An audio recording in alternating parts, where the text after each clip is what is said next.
شکریہ اسپیکر صاحب. Question number 182. Answer be taken as read supplementary. سر پہلے تو میں وزیر صاحب کو مبارکباد پیش کروں کہ ہمیشہ ان کے سوالوں کے جواب بہت ہی ڈیٹیل میں ان ڈیپتھ میں آتے ہیں. آج بھی 9 صفحوں پہ جواب آیا ہے. سو آئی تھنک یہ پرسنل انٹرسٹ بھی لیتے ہیں, تو thank you so much for that. Sir سوال جو ہے وہ میڈیا لٹریسی پروگرام کے حوالے سے ہے, فیک نیوز کے حوالے سے ہے. سر اس میں بڑے ڈیٹیل سے دیا گیا ہے کہ مختلف ورک شاپس کی گئی ہیں, پروگرامز کیے گئے ہیں اور کانفرنسز کی گئی ہیں.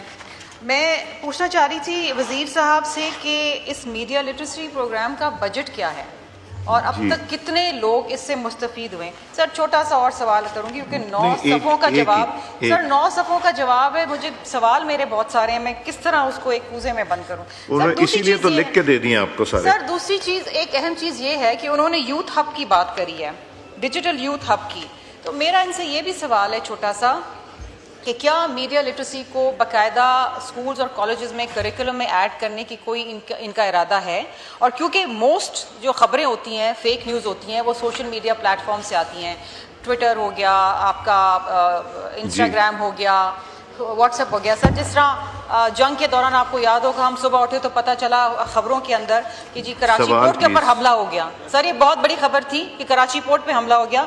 2 ملین ویوز سے زیادہ سے ہم سب ڈر گئے تھے ایک لمحے کے لیے. وہ غلط خبر تھی. کراچی نہیں, لاہور پورٹ پہ انہوں نے کہا تھا حملہ ہو. سر کراچی پورٹ بھی, سر کراچی پورٹ کے اوپر بھی نہیں, انہوں نے کہا تھا لاہور میں بھی. سر سی پورٹ غلط خبریں تھیں اور لاہور کے سی پورٹ.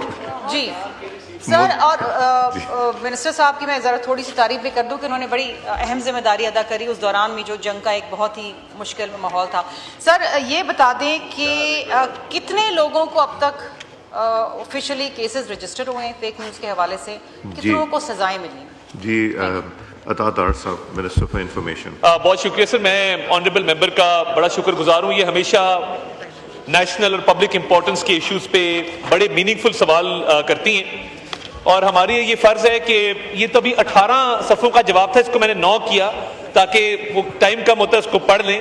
تو یہ 18 سے ہم اس کو 9 پہ لے کے آئے ہیں, بیکاز ہم کوشش کرتے ہیں کہ اس ہاؤس کی تکریم تقدس کو ذہن میں رکھتے ہوئے تفصیل سے جواب دیا جائے. سر ایک تو آپریشن بنیان و مرصوص کے حوالے سے اس ہاؤس نے جو کردار ادا کیا, جب اس کی تاریخ لکھی جائے گی تو یہ ضرور مینشن کیا جائے گا کہ تمام پولیٹیکل پارٹیز, وہ رائٹ پہ ہوں وہ لیفٹ پہ ہوں, ان تمام پولیٹیکل پارٹیز نے یکجا ہو کے بہت اچھا یہاں سے پیغام دیا, اور نہ صرف دشمن کو ایک واضح پیغام گیا کہ پاکستان کی پارلیمنٹ اس ایشو پہ پاکستان کی افواج کے ساتھ کھڑی ہے, بلکہ سر نیریٹو ڈومین میں یہ سمجھتا ہوں کہ جتنے لوگ ٹی وی چینلز پہ جاتے رہے, اپوزیشن کے اراکین جاتے رہے اور گورنمنٹ کے بھی اراکین جاتے رہے, تو اس موقع پہ پیپلز پارٹی کے چیئرمین بلاول بھٹو زرداری صاحب نے جو پاکستان کی نمائندگی کی, not only in international media but جو ایک وفد گیا اس کے بعد, اس نے نیریٹو بلڈنگ کے اندر اور مس انفارمیشن کو کاؤنٹر کرنے کے اندر اپنا بھرپور کردار ادا کیا. تو it is my duty sir as minister for information to acknowledge these efforts on the floor of the house. Sir جو مس انفارمیشن کے حوالے سے ایک کیمپین آپ ہر ملک کے اندر چلتی ہے, اس کا سر اب آرٹیفیشل انٹیلیجنس کے آنے سے یہ معاملہ اور گمبھیر ہو گیا ہے. جب تک سر آرٹیفیشل انٹیلیجنس بہت زیادہ اس کو فروغ نہیں ملا تھا, تو تب تک مس انفارمیشن ڈس انفارمیشن کا معاملہ اتنا کمپلیکیٹڈ نہیں تھا. سر آنریبل ممبر صاحبہ کو 9 صفحوں کا ہم نے جواب بھی لکھ کے دیا, اور اب میں بذات خود بھی ان کی خدمت میں کچھ معروضات پیش کرنا چاہتا تھا, مگر وہ اب مجھے لگتا ہے موجود نہیں ہیں.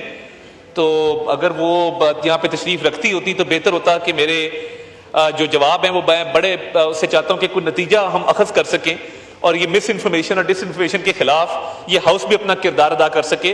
کیونکہ سر یہ ایک ایسا ایشو ہے کہ جب ورلڈ اکنامک فورم میں ورلڈ لیڈر سے یہ پوچھا گیا کہ what is the biggest threat of our generation, کسی نے کلائمیٹ چینج نہیں کہا, کسی نے نیوکلیئر وارفیئر نہیں کہا, انہوں نے کہا the biggest threat of our time is misinformation and disinformation. Sir تو اس کو سر یہ کسی کے بھی فائدے میں نہیں ہے سر, یہ نہ پولیٹیکل پارٹیز کے فائدے میں ہے, نہ یہ ملک کے مفاد میں ہے.